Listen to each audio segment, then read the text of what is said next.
We're live. Hi, everybody. All right. It says I'm live, so I'm going to get started. Welcome to the Happy Wife School Show. I'm Karen Seitz, the happiness expert, and I'm really excited to get into our topic today, which is love is a fantasy. So very excited for our show today. Just taking a look at the chat for a second before we get started. Thank you guys so much for being here.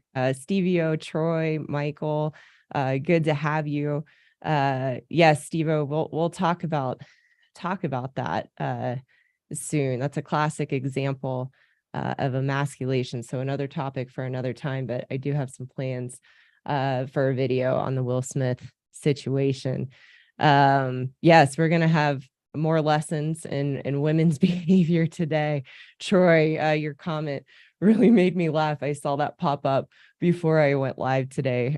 Troy says, heads up, I'll be identifying as a woman today just to even out the statistics. I had a good hearty laugh at that. And thank you, Fraume, for letting me know that the sound is good. That's always appreciated on this side of things. So thank you guys very much for being here. I'm going to, as I typically do, put the chat box down for a little bit, and I will check it again in between our two topics today.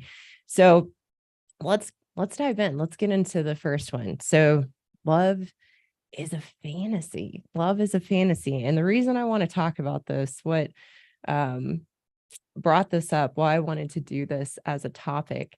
This is something that I teach, and the other topic we will get in today for the second segment of the show is withholding and how these two go together. And so the reason I wanted to talk about these, the first one, the love is a fantasy. I love fall. Fall is my favorite season. And over here in Colorado, we are having a gorgeous and unusually long fall, which I'm really, really grateful for.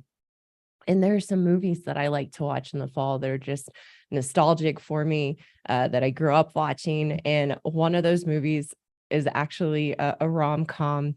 And I was a big Sandra Bullock fan. And she has a fall movie called Practical Magic. And she creates this spell of meeting this perfect man that is exactly who she wants him to be, and makes her feel all the feelings of love and romantic love. And I was watching that last weekend and decided that this is what I wanted to do for this show today. So that's my inspiration to talk about love being a fantasy. And our fantasy of love as women is really what leads to the breakdown of a marriage with a good man. And that's what we're going to get into. And what I'm talking about in this segment about love and our cultural concept of love is a universal human experience. That the challenge with our concept of love is a universal human experience. So what I'm talking about in this segment actually applies to both men and women in just our human experience, yet how we experience and express these differences or express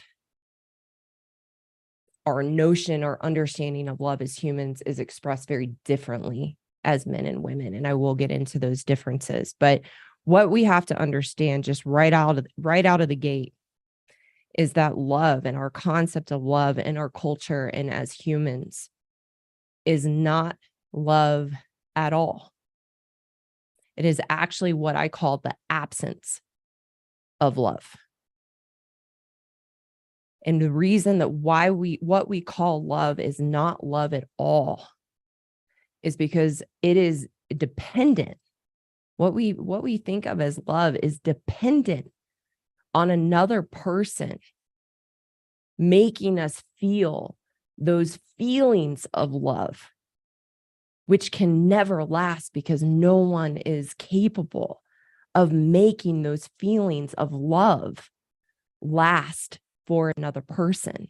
It's impossible.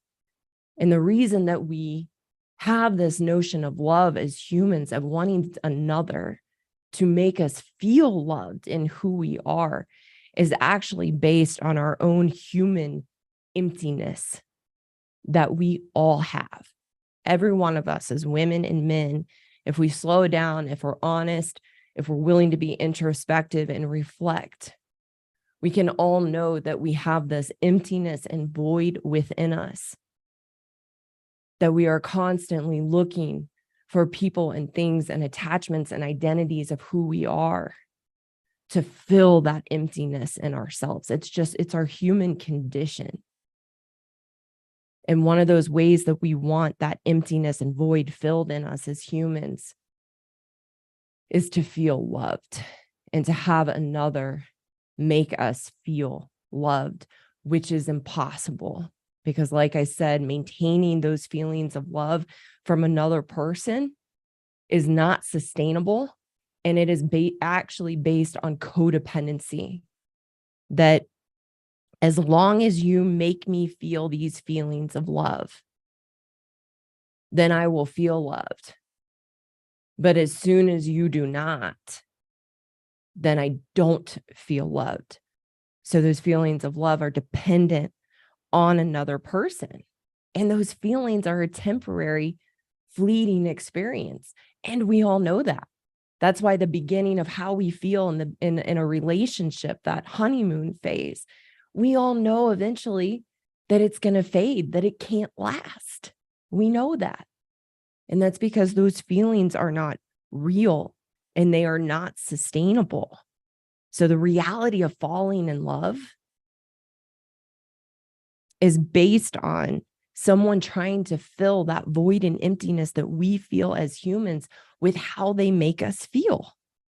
And that's why we have phrases in our culture, the classic Jerry Maguire quote, "You complete me," right? "You complete me," or "You're my everything," or "You're my moon and my stars," or "I'm lost without you," that you are everything to me. And that's not possible. Think about the pressure and the expectations that creates for another to make us feel this way. And then the codependency on our part as women is that I will love you as long as you provide me with the feeling that you are my everything. And then as women, when a man can't live up to that expectation, it's impossible, then that's where we take our love away. And that's what I'm going to get into in the second segment. So let's talk a little bit about this fantasy. Now that we know what we really call love is, it doesn't exist. And it's actually the absence of love, because the reason we need another person to fill that emptiness and void in us and make us feel loved is because we do not have love for ourselves. We do not do the things for ourselves and our lives to fill that void and emptiness with our own love. It's really important to understand too, that when I talk about finding that love within yourself, I am not talking about what we see as the commodity in our culture of self-love, which is based on being gentle with yourself and kind to yourself and loving yourself. That's not how it works. That the process of actually finding love in ourselves is doing the hard things in life. It's pushing ourselves outside of our comfort zone to do the things we don't want to do, that show us that we are important, that show us that we matter, that push us into the uncomfortableness of life to grow and learn, because I believe that's why we're here. And through that process of doing the harder things in life, of doing the things that build our character, that build our sense of integrity as people and push us out of our comfort zone to grow and learn, that in that process, that's where we find the love within ourselves, because we show ourselves that we are important and that we matter, that we're willing to do the harder things in life. And so it's not the kind, gentle, loving ourselves. That's not self-love. It's pushing ourselves to do the things that we don't want to do that we know that we need to do that make us feel good about who we are. So that's really how we have to fill that void and emptiness. And we're going to get in how do we do that? I'm going to get into that when I get to the solution today. But now that we understand that and we understand what we want love to be is really an absence of love in ourselves, let's look at those differences between women and men and our universal experience of having that emptiness within us and wanting someone else to fill that with making us feel loved. So as women, I'm going to talk about women first and our difference in this expression of ourselves as humans. As women, we want to feel loved through romantic love. We want the romance and we want the emotional intimacy and we want the fantasy of what we grew up with as little girls, of what we thought love was supposed to be, which is in growing up as a little girl, we watched the Disney movies and we watched the fairy tales. And then we grew up a little and we began to read the romance novels from Danielle Steele and other authors like her. We watched the rom-coms, we watched the chick flicks, and we buy in to this fantasy that love is romantic love and that a man is supposed to make us feel those feelings of passion and excitement and bliss and be happily ever after and run off into the sunset. That we really think that love is supposed to give us those feelings of romantic love. And as a woman, and I attest this to myself as a woman before I learned another path, here's the big difference between men and women. As women, our whole paradigm of life, our whole paradigm of life, of what we feel is going to bring us meaning and purpose, of what's going to fill us and make us happy and be our source of happiness, is romantic love. That's what we grow up daydreaming and fantasizing about, is being in love one day, and that is going to complete us, that is going to be what gives us meaning and purpose. So as little girls, we dream of the wedding day, we play wedding with our friends, and that's our whole makeup of who we are, is this fantasy of being in love and falling in love one day. And in years of working with good men, of knowing men, it is not a man's whole paradigm. He does not grow up as a little boy daydreaming one day of being in love and being swept off his feet in the fairy tales and playing with each other as little boys of falling in love and growing up and getting married. That's not a man's paradigm. A man dreams of being a protector and a provider and caring for a woman, but it's different than that fantasy of love that women live in. And for men, wanting to be a protector, wanting to protect their woman, wanting to care for her and be a provider is not a fantasy. It's a responsibility that men want and aspire to, but it's not a fantasy for them. For women, it is a fantasy, because this idea that someone is supposed to make us feel so loved and so full of passion and those butterflies and the feelings we feel in the beginning of a relationship, that's really what love is supposed to be. And a man is supposed to be able to have the capacity to provide us with those feelings and meet those expectations that we have of love. That is a fantasy. It does not exist. That's why those feelings never last. They're temporary and fleeting, is because it's impossible to make them last, because it's a fantasy. And we have to understand that. And that's where men and women very much differ in those fantasies. As women, again, we really, really believe that is what love is supposed to be, what we see in romantic comedies, the love that we saw in fairy tales and the Disney movies. We really, really believe those feelings are what love is supposed to be. And there's some man out there they can provide those feelings to us, and that's what he's supposed to do.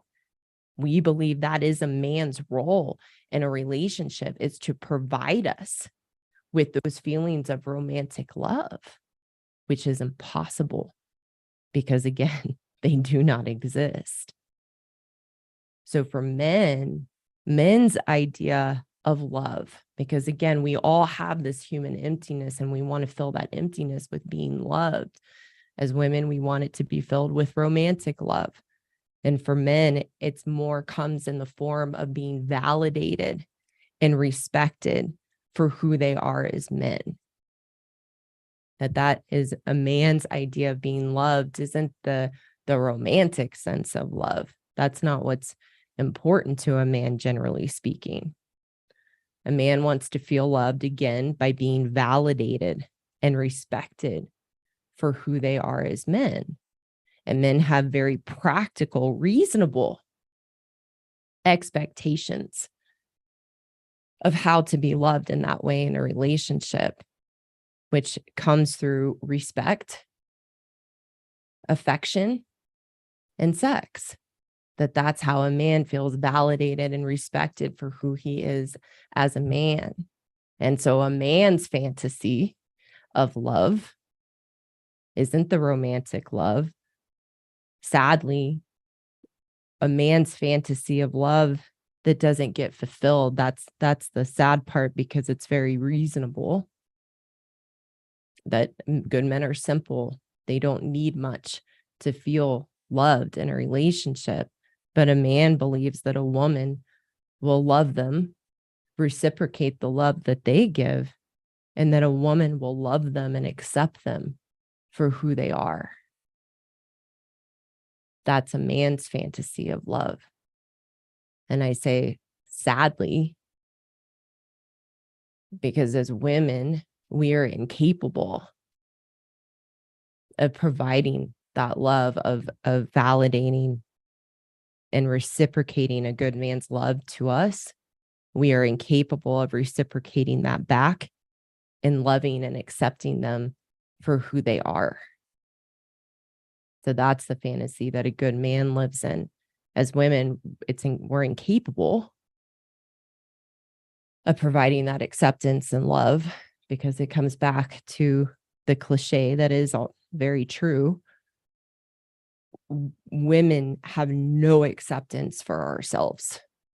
We have no ability to accept ourselves for who we are. And we haven't the first clue on how to love ourselves, which is then why we can't reciprocate it back to a man, is we don't have it within ourselves. We cannot give to another what we do not have in ourselves. And that's what I had to see for myself as a woman. And these are things we are not taught. And I come from a different path and perspective, that as women, our inability to accept ourselves, our inability to love ourselves and who we are, isn't because of our past. It's not our upbringing. It's not your relationship with your mother or your father. It's not your past relationships with men. That's not the problem. If we look at those things, that's the problem of why we can't accept ourselves, that's why we can't be happy, that's why we can't love ourselves, we will always be trapped. I had to see it and get another option, which was to realize it was my own human emptiness, my own void in myself, and how I express that emptiness and void as a woman in my life is constantly looking for something or someone else to make me feel accepted, to make me feel loved, and never having learned the path to give that to myself. And I feel very blessed, very, very blessed to have been taught a path to build a healthy relationship with myself, to feel good about who I am, to be able to accept myself and feel good about who I am, so that I can reciprocate that now in my marriage with my husband and love him for who he is and accept him for who he is. And it's a journey, because it's a continual journey to accept myself. But that's why we can't reciprocate it back. So for women, we have to understand that we live in cognitive dissonance, meaning that in spite of the reality that we see of relationships and couples and our own experiences of relationships and marriage, we see it's right in front of us all the time that our fantasy of romantic love doesn't exist and it fades away and it's a temporary feeling. We know that. And we know the reality of how much couples struggle and how unhappy couples are and how unhappy marriages are and the divorce rate that we have in our country and around the world. It's very clear. The evidence is right there in front of our face that the romantic love does not exist. But the cognitive dissonance is that we believe and continue to want to believe in spite of the evidence presented to us when we just look at the reality of life, the reality of relationships, is we want to keep alive the fantasy that romantic love does exist. And we want to keep alive the fantasy and illusion that our husbands are supposed to provide and maintain those feelings of romantic love. And we live in this fantasy that that's what it's supposed to be, which then that's where we become victims in our marriage. And I'm talking about victim mentality. We become victims in our marriage and blame our husbands that they're not providing those feelings of romantic love. And then that's where we get bored. We feel disappointed. We are let down and we are unhappy. And we believe that our husband is the source of feeling let down, of being unhappy, of being disappointed, of being bored. And then we feel entitled and justified to leave the marriage, to go outside of the marriage, to look for some other relationship, some other man that we think will make us feel the energy of new love and romantic love, of the passion and the excitement and the bliss and the butterflies. And that's where we will leave our marriages and leave our husbands. And oftentimes we have met someone else, and whether we're having a full-on affair or having an emotional affair, we've met someone else that has stirred all those false feelings of love up again, and we believe that it's real. And we will divorce and we will leave thinking we finally found it. And then we're disillusioned again, because as soon as those feelings fade away, we're right back where we started, feeling that emptiness in us, feeling that void. And so, good men, it's not you.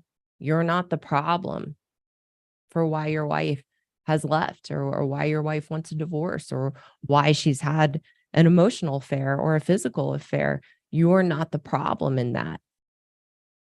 It is her own void and emptiness and how she feels about herself, and believing in this fantasy of love that there's some man who can maintain those romantic feelings to make her feel loved.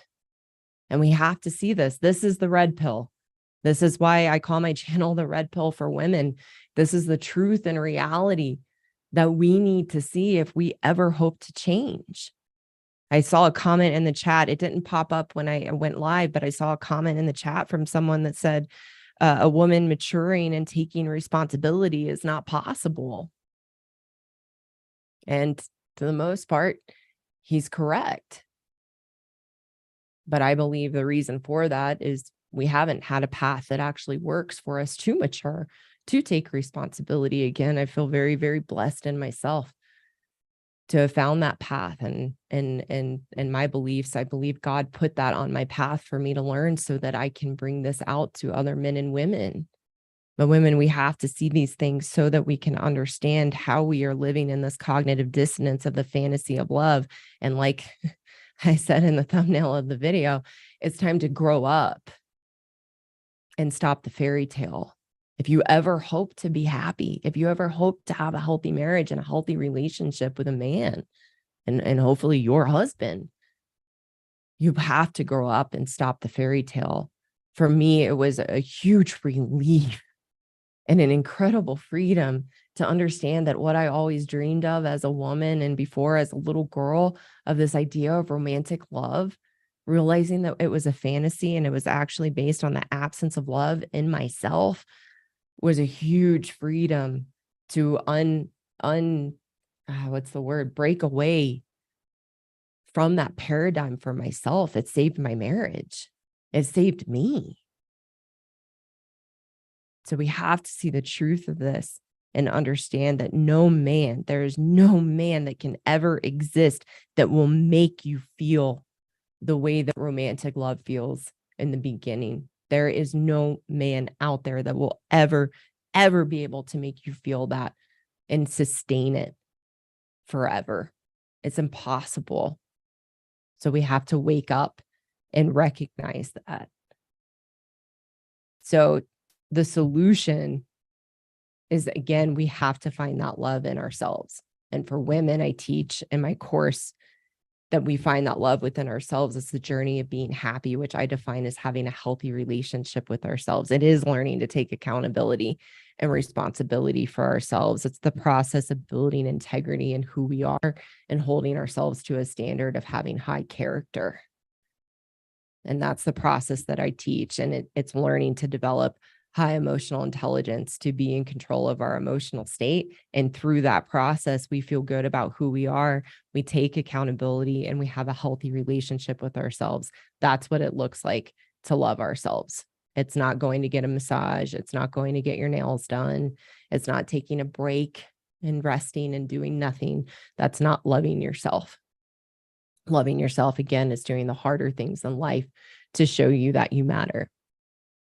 And the process I teach to good men to find and fill that emptiness within themselves and to find that love within themselves is the process of using the emasculation of their wife to expose the weaknesses and limitations within them that allows their wife to have that power over them, and learning to stand up to that, which allows them to regain their strength and confidence as a good man, to feel like a man again and reconnect with who they are as a man.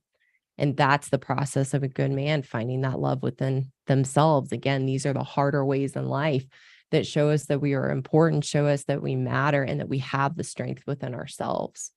And I believe that God made us the way he made us as men and women, and the dynamics that we have in relationships with each other, that he made us that way to grow and learn, to self-actualize into the best version of ourselves. And again, very blessed to have that path for me. So that's what I wanted to teach about the fantasy of love. And that's going to set us up to go into what I wrote in the description of this live, is how the absence of love then leads to one of our most vicious, wicked behaviors as women, which is withholding. And that's where we are going next. So before we go there, I will take a quick look at the comments just to see if anything stands out that would be good for me to address. If you give me just a second, and thank you guys so much for being here. Please like this video, subscribe if you're not subscribed already, hit the notification bell so you are notified when I put new videos out. It helps the channel out and helps us reach more people, especially the likes. So if you're here watching and you can hit the like button, that would be so appreciated, because that's how we get the message out there. And it is getting out there. I laughed at the comment in the beginning of I think it was Troy who said, I'm identifying as a woman today to help the statistics out. And yes, there are a lot of male viewers on my channel. And there are female viewers. They're a little quieter in the comments section, but I've had a lot of women reaching out lately whose husbands did share my videos with them. And they were, one woman I spoke to actually today, she said, yeah, I was really frustrated and upset the first couple times that I watched, but I couldn't deny the truth in what you were saying, and I could see myself in it. And she was very open-minded and wants to change and wants to take the path I've taken to outgrow those woman ways. So the women are out there. I know there's a lot of comments of like, there's no women here. They're here. They're just a little quieter. So I just want to, lots happening. Thank you all so much for being here. I like that. That is not love. It's passion. The fantasy of romantic love is based on that passion, not love. Oh, yeah. So just looking through, thank you guys so much for being here. Correct. Yeah, I don't look at the comments too much. It can get me a little distracted and off topic. Yeah. And yes, so Kevin, yes, I am live. And yeah, at the beginning, I let you guys know. But yeah, I take a look. Are you extracting the audio from your videos to get podcast material? That's a great idea. I hadn't thought of that. Thank you for that. That I could extract the audio and post it as a podcast. That's a great idea. So, all right, is this all a grift? No. Oh my goodness. Uh that's great, Stevio. I would rather be respected than loved. Love fades, but being respected can last. That's a good man's idea of what love is feeling that respect. So thank you guys so much again for being here and being engaged and chatting with each other. I'm gonna go ahead and hop into the next subject. Take a sip of water first. And the whole purpose of that first segment about the fantasy of love was to set us up to go into the second segment, which is about withholding. And that brings, every time I teach this, it brings a vulnerability up for me as a woman, and having to see and know this about myself. And because what I'm going to teach about withholding is the cruelest, most vicious, wicked behavior that we have as women when we don't have that love for ourselves, when we live from that emptiness in our humanness and wanting a man to fill that emptiness. Withholding is a really tough thing to look at in ourselves as women and how we operate. And it also brings the tears and the vulnerability of teaching this to good men, because it's crushing.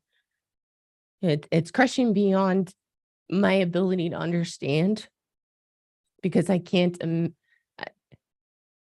and what good men have shared with me of the candid conversations I've had with my husband as a good man, the crushing of what we do to a man, to his heart, to who he is almost unimaginable, in a disbelief to good men that the woman that they love, who said they loved them and got married, that we can behave in this way, is almost a disbelief to good men, because they do not have this behavior in themselves as good men.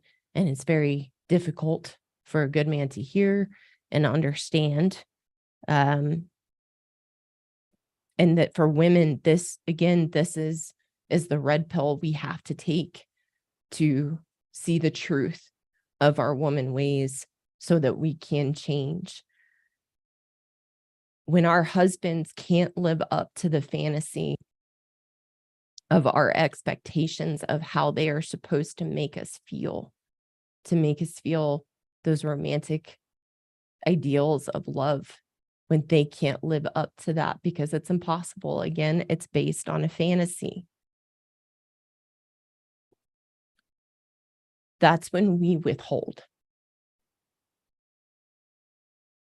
And withholding is the malicious, conscious denial of another's needs. Withholding is the malicious, conscious denial of another's needs. When we feel that our husband is not living up to our expectations of how they are supposed to make us feel in our fantasy of love, as women, we withhold. We maliciously and consciously deny the needs of our husband in retaliation for what we believe they're not providing to us, that they are not making us feel. And as I get into this, I am going to teach this and speak this, obviously, from a woman's perspective and speaking to women. And I want the women to know that this is, again, it doesn't make it okay. It doesn't make this behavior right or acceptable in any way. But I do believe God wired us this way to understand the evilness and wickedness we can have as women, so that we can choose to live from our true nature as women. When we understand who we can be in that emptiness that we have as women and just as humans, when we understand how we show up and how we behave in relationships, it gives us the opportunity, it gives us the choice to actually learn to live from the true nature of who we are, in our softness, in our loveliness, in our ability to be kind and thoughtful and lovely, and the loveliest parts of our women ways. We have to know these things. I had to know this behavior in myself of withholding and how I operated in my marriage with my husband before I learned this. Things have changed drastically. I had to be red pilled. I had to see the truth of how I showed up as a woman in order to be able to change. And every time that I teach this, I get to see a new depth of this in myself and expand my own self-awareness. And I get excited and grateful for that, because it gives me more opportunity of how much more can I grow as a woman? Who else can I become as a woman and a wife in my marriage with my husband? And so this isn't meant to make you wrong or bad or make you beat yourself up or punish you in some way by making you see this. I share these things because I do have hope. And I am very passionate about teaching these things. And I don't care how many people it reaches or doesn't reach. I'm here to share this truth for whoever can hear it, wants to hear it, and then we'll do something with it. So my hope is for the women who can hear this, who want to see these things about themselves, is that you can let this in, not beat yourself up, accept this in your humanness. This is just a shortcoming that we have as a human and as a woman, so that we can change. And I was so grateful to understand myself and how I withheld from my husband, how I withheld in previous relationships, how I withheld in my relationship with my dad, because this behavior, withholding, is how we retaliate against people when we feel that they are not making us feel loved. And we retaliate the worst against our husbands. So what do we withhold? What do we withhold as women when we feel our husbands are not living up to who they were supposed to be to make us feel those romantic feelings of love? How do we withhold? How does that show up? The main things we withhold, and again, this is conscious and malicious and purposeful denial of what we know is, one, just part of a healthy relationship, and also what's important to our husbands as good men. So the number one thing that we withhold, and I imagine everyone in the chat could type this in right now, I'm not going to look, but you would type in the number one thing that a woman withholds in a relationship or a marriage. And the number one thing that we withhold is sex.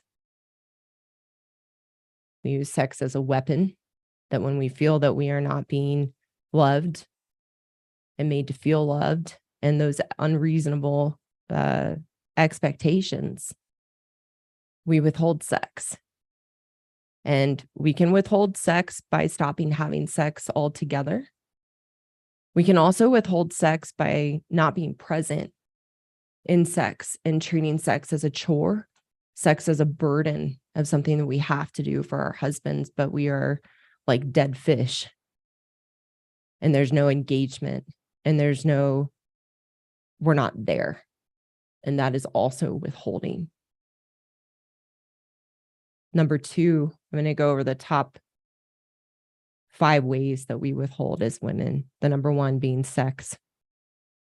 The second that we withhold is affection, and different than sex. Affection is rubbing your husband's neck while he's driving, and I might pinch my husband on his butt and be playful in that way, or cuddling while we're watching a movie, or cuddling for a little bit when we go to bed, or just, stroking the hair across his forehead. It's touch, it's affection, which is incredibly important to men, just as sex is incredibly important to a man. And when we feel we are not getting those feelings of love met in the way that we feel that they should, we withhold affection. Number 3, we withhold fun and playfulness. We all know as women that in the beginning of the relationship, we were spontaneous, we were lighthearted, we like to go out, we like to get dressed up and go have fun. And then we get the ring, we get married, we get the commitment, and that facade comes off. And I do not mean this in a crude way, but it's the best way to explain it. We get a stick up our butt in the relationship, and we become frigid and rigid, and we pull away fun and playfulness. My husband is incredibly playful. And before I was blessed to be red pilled and have a path to change, I withheld sex and I withheld playfulness. I wouldn't play back with my husband, and I treated him like he was immature and that he needed to grow up. And it's crushing to them. It's absolutely crushing because they can't understand what happened to the woman I married that liked to have fun and would be playful. I don't understand what I did wrong. And so it's a huge blessing to see this now and to have re-engaged with myself and re-engaged with my husband to be playful with him again, because it's so important to him and it's simple. And why wouldn't we want that? It's a joy in ourselves and a joy of life that we withhold from our husbands, and then we also withhold from ourselves. These are the very things we withhold from ourselves. The 4th biggest way that we withhold is appreciation. We don't say thank you.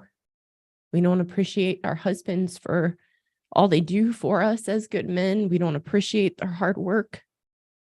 We don't appreciate their kindness, their thoughtfulness. I had a client not too long ago, a male client, who he put up a fence in the backyard for him and his wife and worked really hard at it. It was not something that was natural to him. And he completed it and he was so excited, and he went to go get his wife to show her. And she came out and not a thank you. Wow, I can't believe you did this. Nothing. Her first comment, it's not even over there. That was a conscious and malicious behavior to withhold from him and not give him that appreciation.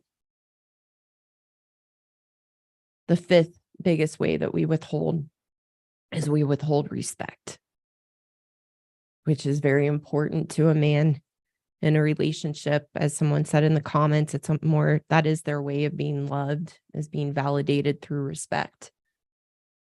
And we withhold respect.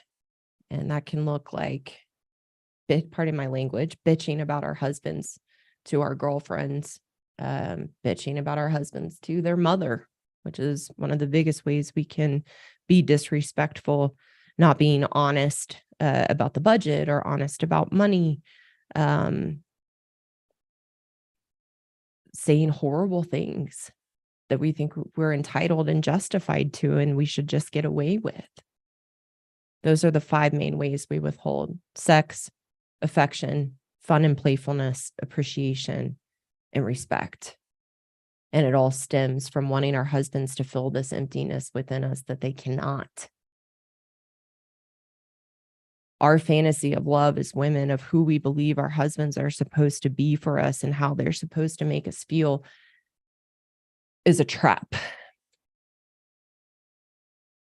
Because it can never happen. And to me, the saddest part for good men is that our husbands buy into our blame of them. We blame them for our own feelings of emptiness, our own unhappiness, our own unfulfillment in the relationship that we believe they're creating in us.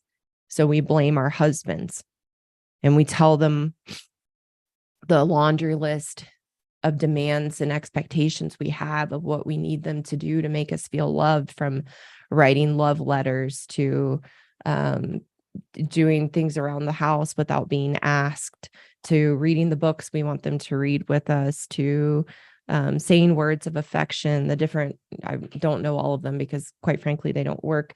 The love languages and just the myriad of demands and expectations that we have and we give them. And a good man will try to do those things. But because we have that emptiness and lack of love within ourselves, no matter what they do, it can't be done the right way and it can never be enough.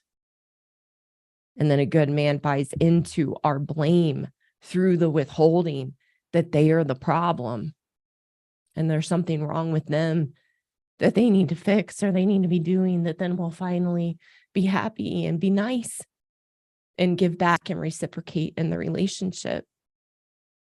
And it never happens. It never happens. And that's then where a good man feels defeated and he'll either keep trying and keep trying or keep trying, or he throws his hands up and essentially says, F this. It doesn't matter what I do. It doesn't matter what I stop doing. It's never enough for her. I'm always wrong. I'm not enough. And that's how we make them feel. And the withholding, it is incredibly vicious and wicked. And the cruelest thing that we do to good men. And we do it in other relationships as well. And I think it's really important to recognize that it's an expression of withholding from ourselves, the things we don't provide to ourselves to show ourselves that we are loved, that we are important, that we matter, and filling that emptiness within us to be whole within ourselves and then bringing that wholeness into the relationship.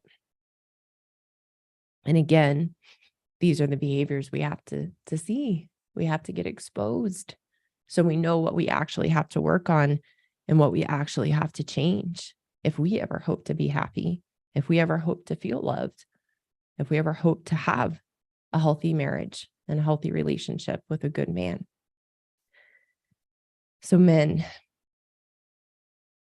and then I'm going to get to solution. Men, I know how crushing this can be, to know that your wife or your partner or women or your mother do this consciously and maliciously. Good men know the withholding. They know the withholding. I think the crushing part that men may not know is the maliciousness and the consciousness behind it. That is such a disbelief to know that the woman that they loved and married and thought was going to love them back and reciprocate that love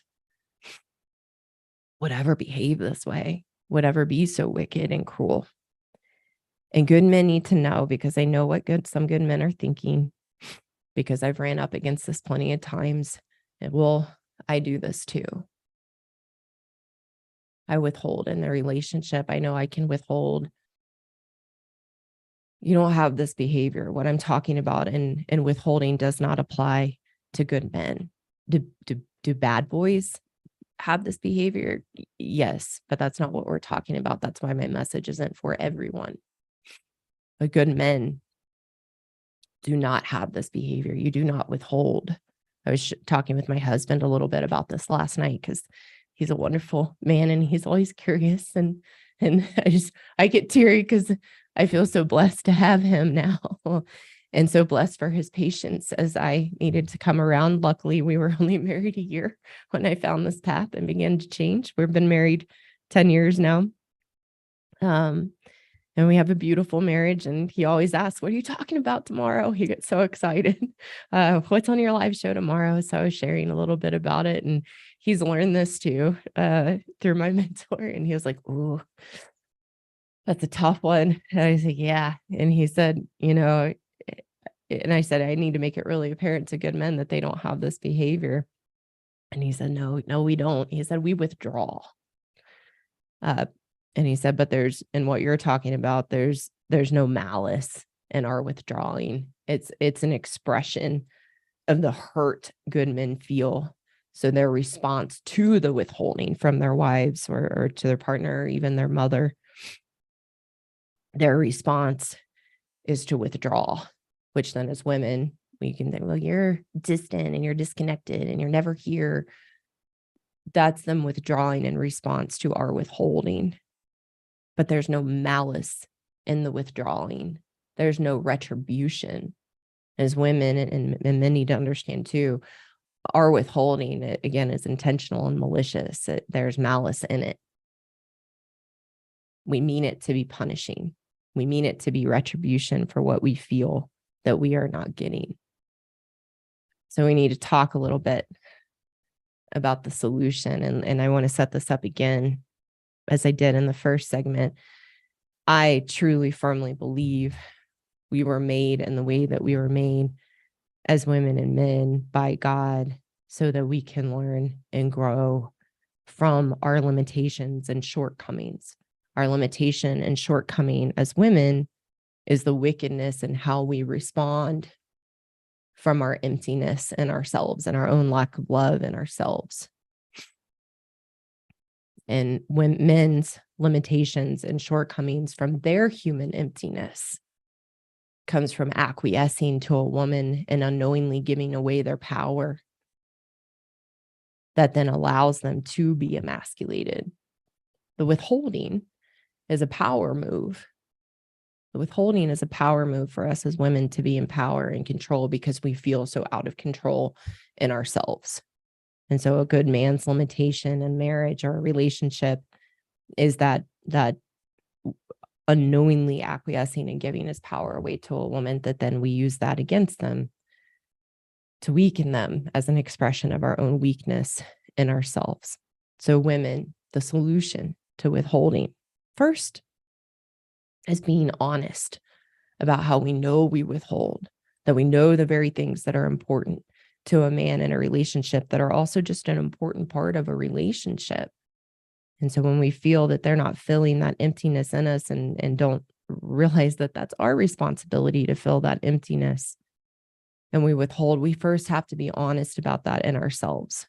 We first have to recognize that. The problem is that in the consciousness, even though it's a malicious and conscious behavior, we're victims, meaning we blame our husbands for that emptiness within ourselves, that lack of love within ourselves.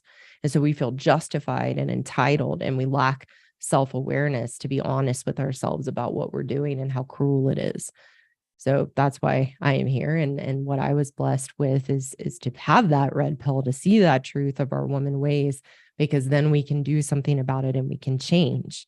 And what we have to understand is we're placing our happiness, our sense of being loved, in another's hands, our husband's hands, and he can't make us happy. We know that. No one and no thing can make us happy.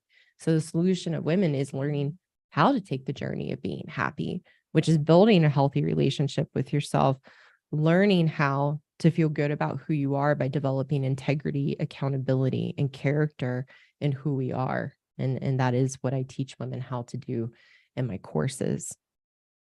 For men, the solution to the withholding, you have to understand that the reason that your wife or your partner or your mother can withhold and make you so devastated and crushed is because they know your weaknesses, the weaknesses and shortcomings in you, and they exploit them.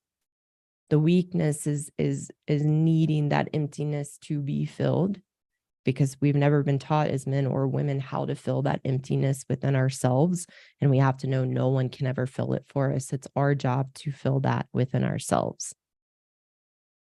So you have to use the withholding, just as we use the emasculation, and withholding is another form of that, to expose those weaknesses and limitations within yourself, so that you can strengthen yourself as a man and rebuild and gain your confidence and sense of being a man, so that your wife or mother or woman in your life can no longer withhold, or the withholding that we do can no longer make you feel diminished and devastated as a man.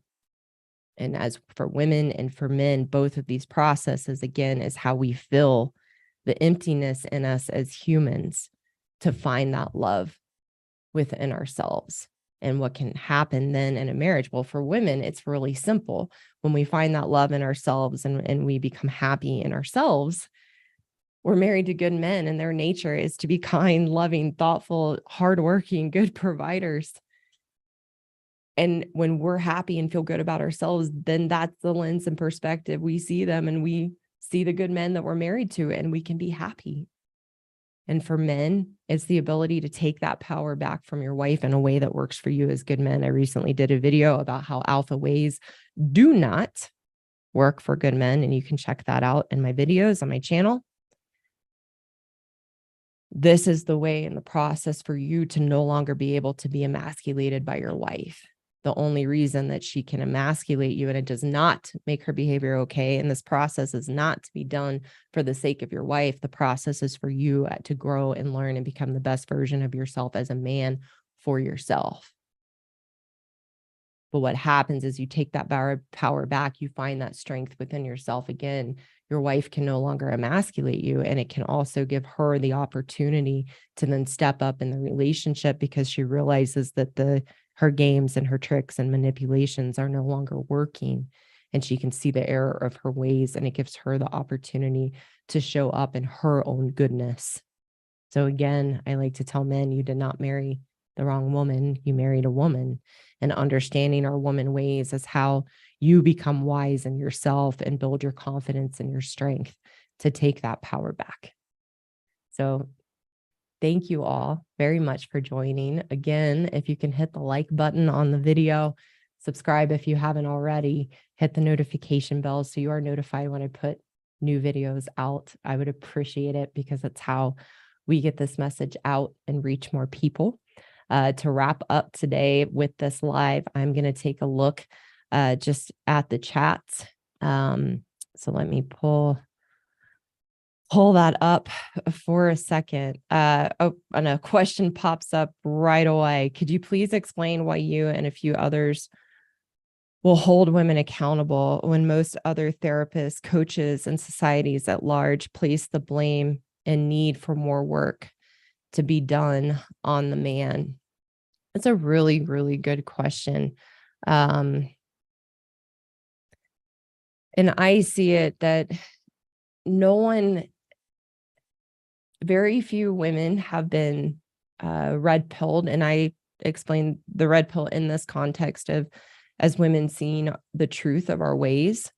And unfortunately, it's like the biggest, what's the word? The biggest wool being pulled over society's eyes, I would say, I guess, to really see women and our behavior for how we are. Our behavior gets validated, and therapists are trained and coaches are trained in a totally different perspective, which is really a victim perspective.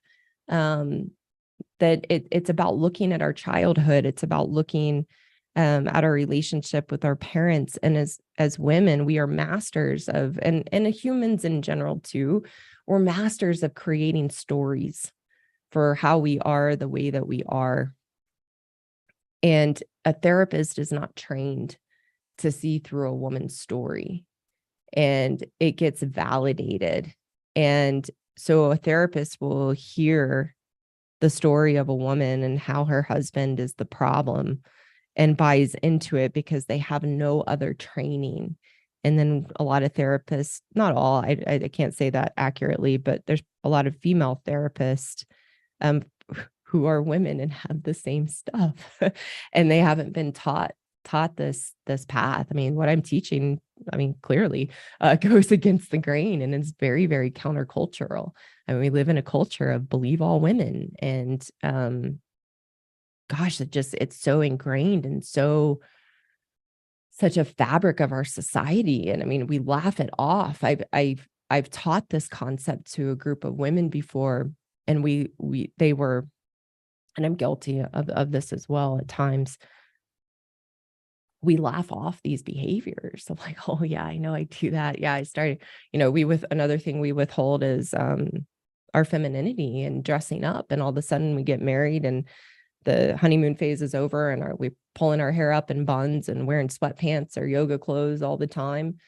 And I've taught women and they laugh about that. Like, oh yeah, I did that. I did that. And we laugh. And I've had to be very frank to say, no, stop laughing.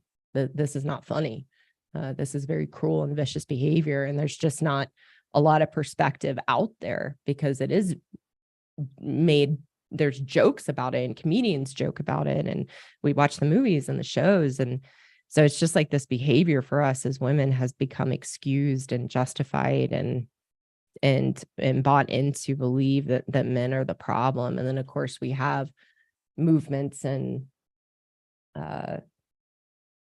beliefs in our society around, feminism and the different things that have built up over the last century and however long, and it's become fabric of our society. So I think there's just not a lot of people out there that have this perspective and teach it. But that'd be a great video. I'd like to sit on that a little bit and come up with a thoughtful format to really be taught to be able to talk about that. I love Grows says, or watch too much of the Hallmark Channel. Oh my goodness. Yes. Good comment. So, all right. I think that's where I'm going to end for today. Thank you guys so much for being here. Thank you, Peter. He says such a great and informative presentation, Karen. Thank you. You are welcome. And awesome. All right. I think I'm going to wrap up for today. I look forward to seeing you guys next week. I'll be back.